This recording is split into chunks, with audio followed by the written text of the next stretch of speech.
अफगानिस्तान में cold war के दौरान जब अमेरिका जिहादी लोगों को यूएसएसआर से लड़ने के लिए ट्रेन कर रहा था और उन्हें हथियार दे रहा था, तब उसने अपने वाइल्डेस्ट ड्रीम में भी ये नहीं सोचा होगा कि एक दिन उनके तैयार किए गए लोग ही टेररिस्ट बनकर उनके ही देश में बर्बादी का मंजर खड़ा कर देंगे। गिरती बिल्डिंग्स, धुएं से भरा आसमान, चारों ओर तबाही और अफरा तफरी से भागते लोग, हर चेहरे पर डर का मंजर और हर दिल में टेररिज्म के खिलाफ नफरत। ये तस्वीरें किसी जंग के मैदान की नहीं है, बल्कि चमचमाते शहर न्यूयॉर्क की है, जो कि 9/11 की सुबह कुछ ऐसा दिख रहा था। 22 साल पहले 11 सितंबर को अमेरिका पर ऐसा आतंकी हमला हुआ जिसने 102 मिनट में अमेरिका और दुनिया के लिए बहुत कुछ बदल दिया।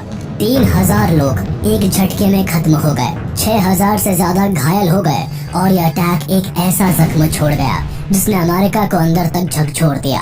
इसके बाद दुनिया में आतंक के खिलाफ अमेरिका ने एक ऐसी जंग छेड़ दी जो सालों साल चली और इसी जंग की आड़ में अफगानिस्तान और इराक जैसे देश भी बर्बाद हो गए। तो आखिर क्या था 9/11 अटैक? इतने बड़े सुपर पावर अमेरिका पर ये 9/11 अटैक क्यों हुआ था? आखिर इस हमले को कैसे अंजाम दिया गया और कौन इस हमले का असल जिम्मेदार था? अमेरिका में 11 सितंबर 2001 के दिन की शुरुआत एक आम दिन जैसे ही हुई। सुबह का वक्त था, लोग काम पर जा रहे थे, शहर में चहल पहल थी। President George W Bush Florida के एक स्कूल में प्रोग्राम में पहुंचे हुए थे, लेकिन अजीब घटनाओं का सिलसिला तब शुरू हुआ जब करीब 8:46 AM पर अमेरिकन एयरलाइंस का एक प्लेन वर्ल्ड ट्रेड सेंटर के नॉर्थ टावर में क्रैश कर गया। ये प्लेन अमेरिकन एयरलाइंस फ्लाइट 11 था, जिसने सुबह 8 बजे लोगन इंटरनेशनल एयरपोर्ट बॉस्टन से लॉस एंजलिस के लिए फ्लाइट भरी थी। लेकिन फ्लाइट टेक ऑफ के 15 मिनट बाद ही 5 हाईजैकर्स ने प्लेन को हाईजैक कर लिया, जो नॉर्मल पैसेंजर के भेष में प्लेन में बैठे थे। इन 5 हाईजैकर्स में से एक था मोहम्मद अट्टा, जो पायलट की तरह ट्रेन था। इजिप्ट की नागरिकता रखने वाला यह आतंकी 33 साल का था और अपने साथियों के साथ प्लेन के कॉकपिट में घुसकर इसने पायलट को पायलट से प्लेन का कंट्रोल ले लिया था। आगे इसने प्लेन को वर्ल्ड ट्रेड सेंटर की तरफ घुमा दिया और लोगों की आंखों के सामने प्लेन को वर्ल्ड ट्रेड सेंटर से टकरा दिया। नॉर्थ टावर में भयानक आग लग गई, चारों तरफ भयंकर स्मोक फैल गया। इस दौरान अमेरिका के president George Bush elementary school की क्लास में स्टूडेंट से बातचीत शुरू करने वाले थे, लेकिन तभी व्हाइट हाउस के chief staff Andrew Hill Card ने जॉर्ज बुश को आकर बताया कि एक छोटा इंजन प्रॉप प्लेन अभी वर्ल्ड ट्रेड सेंटर के नॉर्थ टावर से टकरा गया है। बुश इस खबर को सुनकर भी चुपचाप बच्चों के साथ बैठे रहे, क्योंकि उन्हें लगा कि एक एक्सीडेंट है और शायद पायलट को हार्ट अटैक आ गया होगा। इसीलिए प्रेसिडेंट ने क्लास को कंटिन्यू रखा। उधर वर्ल्ड ट्रेड सेंटर के नॉर्थ टावर में इवैक्यूएशन ऑपरेशन अभी चल ही रहा था कि 17 मिनट बाद एक और एयरप्लेन पूरी तेजी से वर्ल्ड ट्रेड सेंटर के साउथ टावर से टकरा गया। ये प्लेन यूनाइटेड एयरलाइंस फ्लाइट 175 था, जिसने सुबह 8:14 पर टेक ऑफ किया था, लेकिन टेक ऑफ के 28 मिनट बाद ही इसे 5 हाईजैकर्स द्वारा हाईजैक कर लिया गया था। फिर से इन हाईजैकर्स ने पायलट और को पायलट को मार डाला और एयरप्लेन का कंट्रोल लेकर उसे वर्ल्ड ट्रेड सेंटर के साउथ टावर में क्रैश कर दिया। इस दूसरे क्रैश की जानकारी एंड्रू हिल कार्ड ने जल्द ही प्रेसिडेंट जॉर्ज बुश को दी, जो उस वक्त भी क्लास में स्टूडेंट्स के साथ रीडिंग एक्सरसाइज कर रहे थे। एंड्रू ने धीरे से प्रेसिडेंट के कान में फुसफुसाया कि a second plane hit the second tower. America is under attack. लेकिन प्रेसिडेंट शांत रहे। लगभग 5 से 7 मिनट तक वो क्लास में ही बैठे रहे और रीडिंग एक्सरसाइज को कंटिन्यू रखा। दूसरी तरफ इन्हीं 7 मिनट्स में अमेरिका के लिए बहुत कुछ बदल गया। लोग अभी पहले ही क्रैश से नहीं उभरे थे कि दूसरे क्रैश से लोगों में हड़कंप मच गया। कई लोग मारे गए, लोगों में डर और अफरा तफरी का माहौल फैल गया। इन 7 मिनट में पूरी दुनिया को पता चल गया कि अमेरिका की सबसे ऊंची बिल्डिंग वर्ल्ड ट्रेड सेंटर में 2 प्लेन क्रैश हो चुके हैं। इसी बीच एक और बड़ी खबर आ गई कि 2 और एयरप्लेन को हाईजैक किया जा चुका है। एक थी अमेरिकन एयरलाइंस की फ्लाइट 77 और दूसरी यूनाइटेड एयरलाइंस की फ्लाइट 93। फ्लाइट 77 ने वॉशिंगटन के ड्यूर्स इंटरनेशनल एयरपोर्ट से लॉस एंजलिस के लिए उड़ान भरी थी, लेकिन 8:54 AM पर ही इस प्लेन ने अपना रास्ता बदल लिया। इसमें भी 5 हाईजैकर्स मौजूद थे जो टेक ऑफ के लगभग 31 मिनट बाद जबरदस्ती कॉकपिट में घुस गए थे।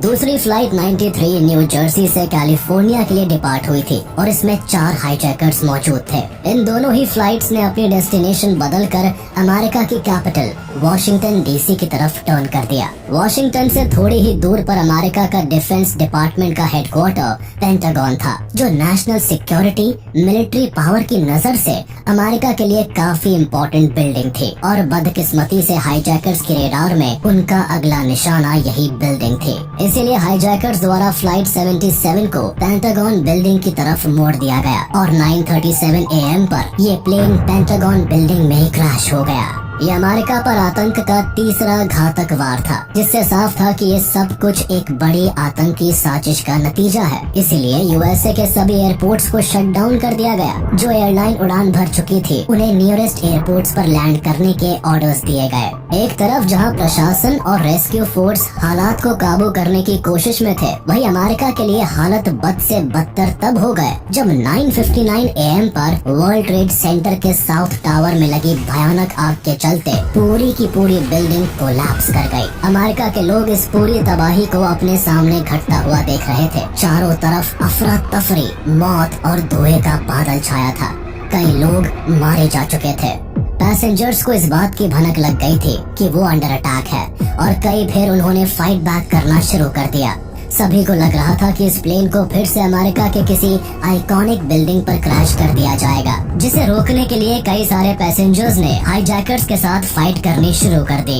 FBI के अनुसार लगभग फ्लाइट 93 से 37 एयरफोन्स कॉल किए गए थे, जो कि सीट्स के पीछे लगे थे। उधर प्रशासन में बैठे लोगों के जहन में भी हाईजैक हुए 4th प्लेन का डर सताने लगा। हमलावरों का अगला निशाना कौन सी बिल्डिंग होगी, इस सवाल ने सबको परेशान कर दिया। लेकिन हाईजैकर्स अमेरिका की इम्पोर्टेंट और आइकॉनिक बिल्डिंग को निशाना बना रहे थे, इसीलिए ये अंदेशा लगाया गया कि उनका अगला टारगेट व्हाइट हाउस या फिर यूनाइटेड स्टेट्स कैपिटल हो सकता है। व्हाइट हाउस यूएस प्रेसिडेंट का रेजिडेंस था, वही United states capital US federal government की लेजिस्लेटिव सीट थी, यानी एक तरह से यूएस का पार्लियामेंट था। ऐसे में इन पर अटैक होना एक सुपर पावर की जड़ों को हिला देने जैसा था, मगर ऐसा होता नहीं है। दरअसल एयरप्लेन में बैठे यात्रियों द्वारा छेड़ी गई बगावत और हिम्मत का असर ये हुआ कि प्लेन अपने टारगेट पर पहुंचने से पहले ही पेंसिल्वेनिया के खेतों में क्रैश कर गया। प्लेन में बैठे बहादुर यात्री तो मारे गए, लेकिन एक और बड़ा हादसा टल गया और कई लोगों की जानें बच गई। फिर 10:28 AM पर वर्ल्ड ट्रेड सेंटर का नॉर्थ टावर भी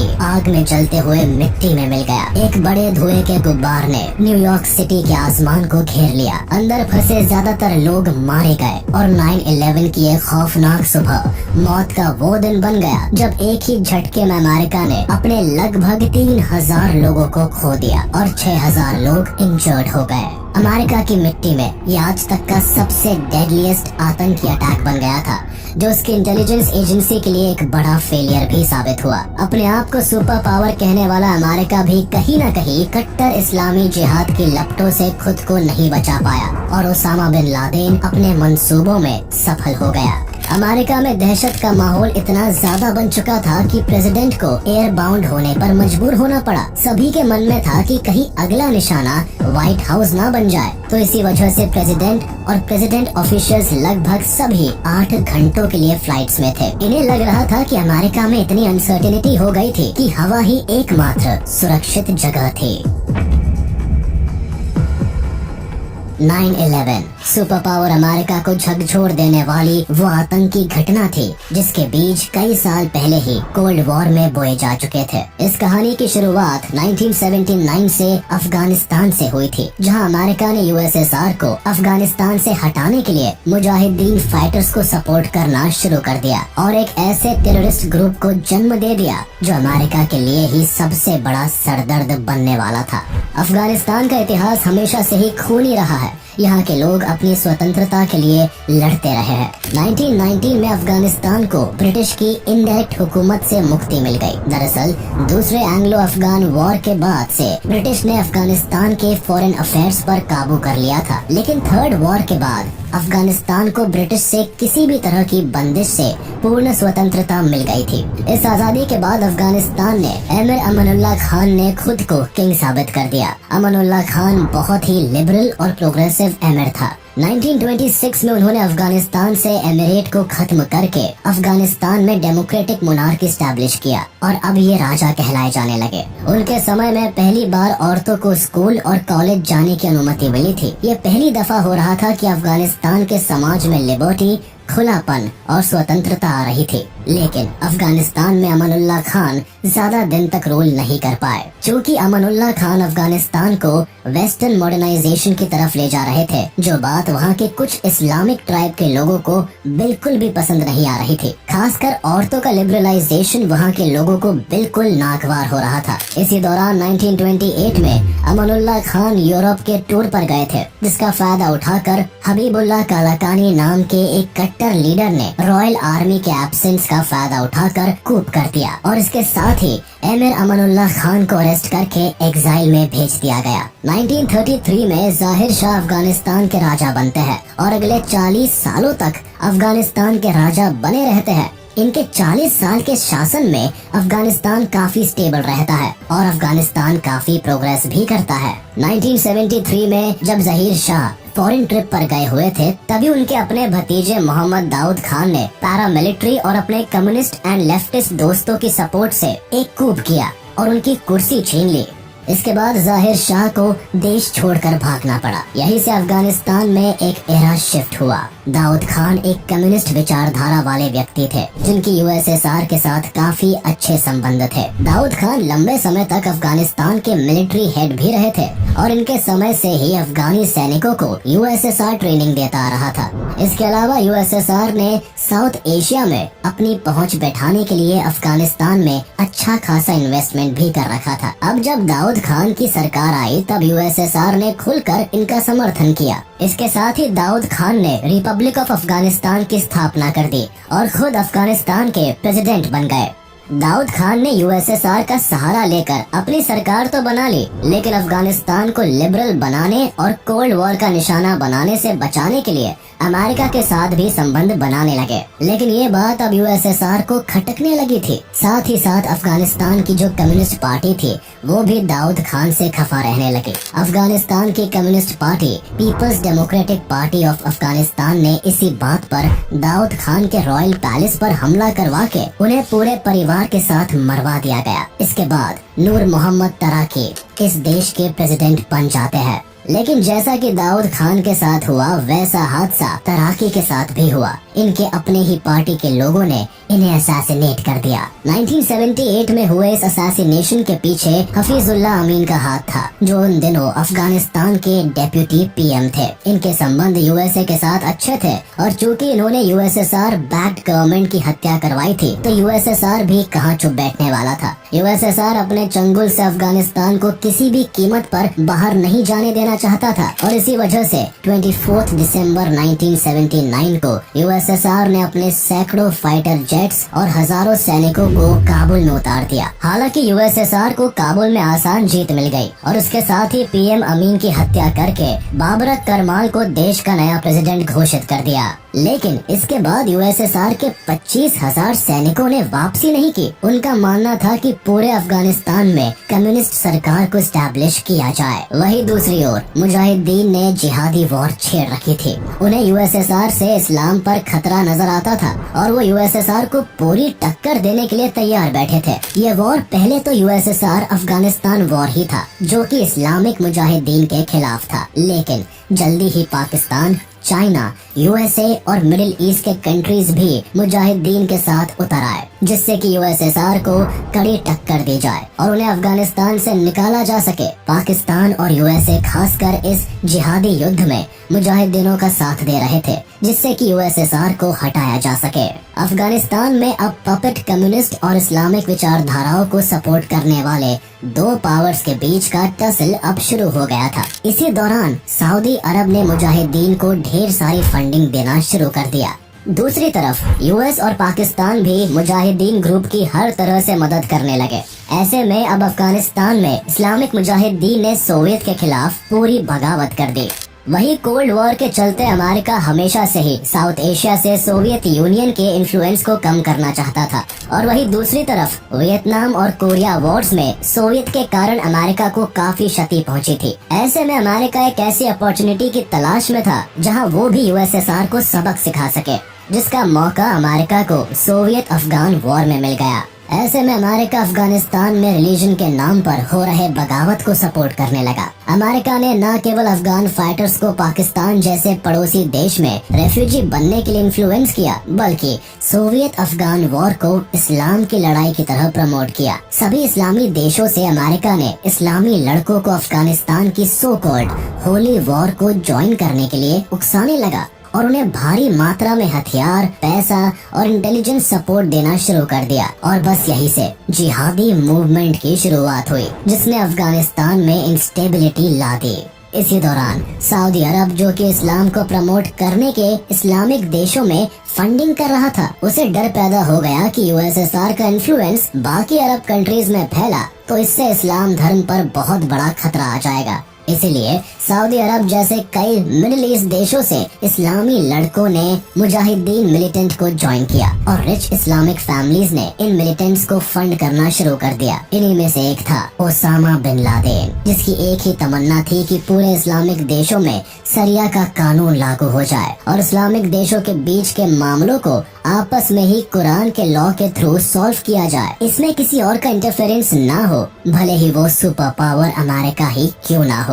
बहरहाल अफगानिस्तान की इस लड़ाई में यूएसएसआर ने फाइनली 15 मई 1988 को ऑफिशियली विड्रॉ कर लिया। लेकिन तब तक अमेरिका भी अफगानिस्तान के साथ अच्छे संबंध में नहीं रह गया था और जो मुजाहिदीन अब तक अमेरिका के सपोर्ट में यूएसएसआर के खिलाफ लड़ रहे थे, अब वही मुजाहिदीन अमेरिका के खिलाफ लड़ने लगे। ओसामा बिन लादेन का मानना था कि यूएसए को गल्फ वॉर्स में इंटरफेयर करने की जरूरत नहीं थी और ईरान पर यूएसए के हमले के बाद लादेन की यूएसए के प्रति नफरत और भी बढ़ गई। 2002 में पब्लिश्ड लेटर टू अमेरिका में लादेन ने कहा था कि इजराइल के एक्सपेंशन में सपोर्ट करना गुनाह है और अमेरिका इस गुनाह में सबसे आगे है और यही वजह है कि लादेन या अल-कायदा अमेरिका को इसकी सजा जरूर देगा। ओसामा बिन लादेन अपनी कट्टरपंथी इस्लामी सोच के चलते मुजाहिदीन मिलिटेंट को फुल सपोर्ट करने के लिए पाकिस्तान के पेशावर में आया था। इसी के लिए ओसामा बिन लादेन ने अल-कायदा ऑर्गेनाइजेशन को भी बनाया, जिसका मकसद ग्लोबल इस्लामिस्ट रेवोल्यूशन लाना और जिहाद को जारी रखना था। हालांकि पहले इनका टारगेट सोवियत यूनियन और कम्युनिस्ट सरकार को अफगानिस्तान से खदेड़ना था, लेकिन 1989 में जब शर्मनाक हार के साथ सोवियत यूनियन ने अफगानिस्तान से एग्जिट किया, तब ओसामा बिन लादेन का ध्यान इराक की तरफ शिफ्ट हो गया। 1991 में अमेरिका ने जब इराक पर हमला किया तो ओसामा बिन लादेन ने इसे इस्लाम धर्म पर एक चोट की तरह लिया। ऐसा इसलिए भी हुआ क्योंकि बिन लादेन को अमेरिका का मुस्लिम देशों में बढ़ता प्रेजेंस एंड इन्फ्लुएंस पसंद नहीं आ रहा था। खास तौर पर वह कुवैत, इराक और सोमालिया जैसे मुस्लिम देशों में अमेरिकन इंपीरियलिज्म और अमेरिकन इंटरवेंशन को बढ़ता देख रहा था। ऊपर से अमेरिका का इजराइल को सपोर्ट करना भी उसकी नजर में इस्लाम के प्रति हेट्रेड का सबूत था। ऐसे में Osama bin Laden anti America हो गए। पहले तक जो लादेन अमेरिका के साथ मिलकर सोवियत यूनियन के खिलाफ लड़ रहा था, अब उसने यूएस के खिलाफ ही अपना रुख कर लिया। अब तक कट्टर इस्लामिस्ट ग्रुप तालिबान ने अफगानिस्तान में अपनी सरकार बना ली थी, इसलिए ओसामा बिन लादेन अफगानिस्तान आ गया और इसी देश को अल-कायदा का बेस बनाकर उसने 1996 में अमेरिका के खिलाफ सऊदी अरेबिया में अपने आर्मी को हटाने के लिए फतवा जारी किया। अमेरिका गल्फ वॉर से ही सऊदी अरेबिया में अपने मिलिट्री बेसिस को ऑपरेट कर रहे थे। ऐसा ही फतवा बिन लादेन ने अमेरिका के खिलाफ 1998 में भी जारी किया और इसी के तहत अमेरिका से बदला लेने के लिए 7 अगस्त 1998 में बिन लादेन ने ईस्ट अफ्रीका में मौजूद यूएस एम्बेसी पर भी बम गिरवाया, जिसमें 200 से ज्यादा लोग मारे गए। इस दौरान नायरोबी, केन्या और दार एस सलाम, तंजानिया में बम गिराए गए थे। यही से ओसामा बिन लादेन को अमेरिका में तबाही करने की ऐसी मोटिवेशन मिली कि अफगानिस्तान में बैठे बैठे इस आतंकी ने अमेरिका के इतिहास के सबसे काले दिन 9/11 की प्लानिंग कर डाली। इस अटैक का इमीडिएट इफेक्ट ये हुआ कि इस पूरे हमले ने अमेरिका को एकजुट कर दिया। एक तरफ जोरों शोरों से मिलकर लोगों ने रेस्क्यू ऑपरेशन को अंजाम दिया और लोगों की जानें बचाई। वही रात को 8:30 बजे US president George W Bush ने देश को एड्रेस करते हुए ये साफ कर दिया कि इस हमले को अंजाम देने वाले आतंकवादियों और उन्हें आश्रय देने वालों के बीच कोई अंतर नहीं किया जाएगा। We will make no distinction between the terrorists who committed these acts and those who harbored them. इस अटैक ने न केवल कॉमन अमेरिकन की जिंदगी को तबाह किया बल्कि लोगों को जस्टिस और गुस्से की भावना से भी भर दिया।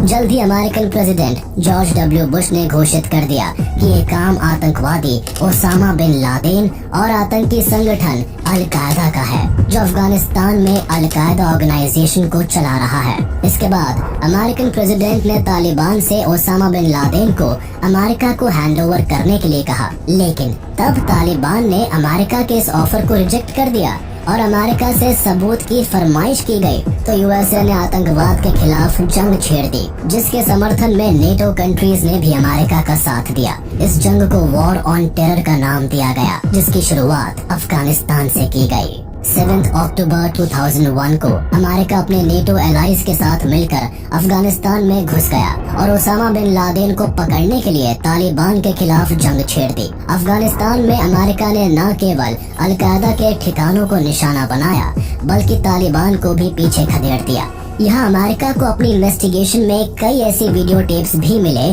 जिससे ये साफ हो गया कि 9/11 के हमले को ओसामा बिन लादेन ने ही अंजाम दिया था। FBI ने भी अपनी इन्वेस्टिगेशन में पाया कि जिन 19 मिलिटेंट्स ने प्लेन को हाईजैक किया था उन्हें ट्रेनिंग खुद ओसामा बिन लादेन और अल-कायदा ने दी थी और फिर धीरे धीरे उन्हें छोटे छोटे ग्रुप्स में अमेरिका भेजा गया था। इनमें से कुछ ने अमेरिका में ही प्लेन उड़ाने की ट्रेनिंग भी ली थी और ये सभी टेररिस्ट वैलिड डॉक्यूमेंटेशन के साथ अमेरिका में रह रहे थे।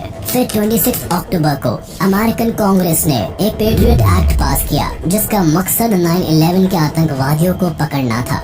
ये एक्ट सरकार को भरपूर पावर देता था कि वह किसी पर भी टेररिज्म सस्पिशन होने पर उस पर स्पाई कर सकते हैं। इस लॉ को अमेरिका में टेररिज्म को रोकने के लिए फुल सपोर्ट से पास किया गया। उधर अफगानिस्तान में ओसामा बिन लादेन को ढूंढने और अल-कायदा के नेटवर्क को बर्बाद करने के लिए अमेरिका ने पानी की तरह पैसा बहाया, साथ ही एक बड़ी आर्मी और बेस्ट मिलिट्री को भी यूज किया। हालांकि अमेरिका की ताकत के सामने अल-कायदा को अंडरग्राउंड होना पड़ा और अमेरिका के मिलिट्री ने कई आतंकवादियों को मार गिराया, लेकिन फिर भी कई सालों तक ओसामा बिन लादेन अमेरिका की पहुंच से बाहर ही रहा। इस बीच अल-कायदा और कई आतंकवादियों से लिंक की संभावना पर अमेरिका ने अपने मिलिट्री ऑपरेशन को इराक में भी शुरू कर दिया और वहां भी कई सालों तक जंग को जारी रखा।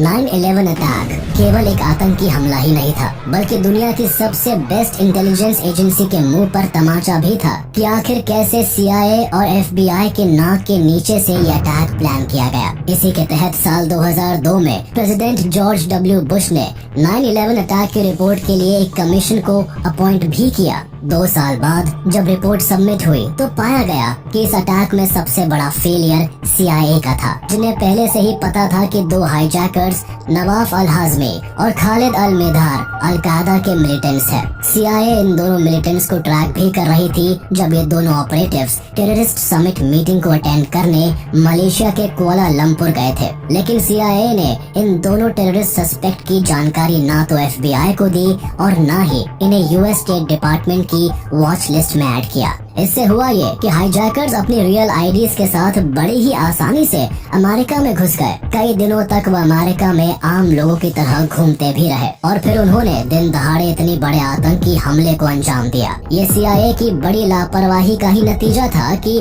जिसकी कीमत 3000 अमेरिकन को चुकानी पड़ी थी।